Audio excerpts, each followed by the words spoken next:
Nayka থেকে চলে এসেছে আরও একটা পার্সেল। পার্সেলটা ওপেনিং করছি, দেখাই চলো তোমাদের কি এসেছে। সামনেই তো পুজো, তো সেই জন্যই সব কিছু অর্ডার করছি নায়কা থেকে, কসমেটিক্সের জিনিস। ফটফট করে খুলে দেখি।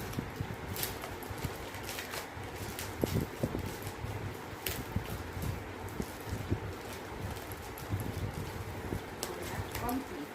কাছে দিয়ে কাটলে একটু ভালো হতো। দেখেই না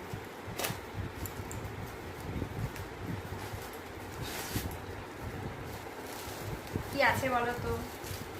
আছে একটা হেয়ার সেটিং স্প্রে। এই দেখো, একটা ছোট্টখাটো একটা হেয়ার সেটিং স্প্রে নিয়েছি। কখনো মানে নিজে থেকে ইউজ করিনি, যখন মানে মেকআপ আর্টিস্ট দিয়ে সেজেছি তখন তারা ইউজ করেছি। তো আমি আমার জন্য ছোট্ট একটা আনিয়ে নিয়েছি, কারণ আমরা তো সবসময় ব্যবহার করবো না, মাঝে মধ্যে, তো এটাতেই আমার কাজ চলে যাবে। তো চলো টাটা।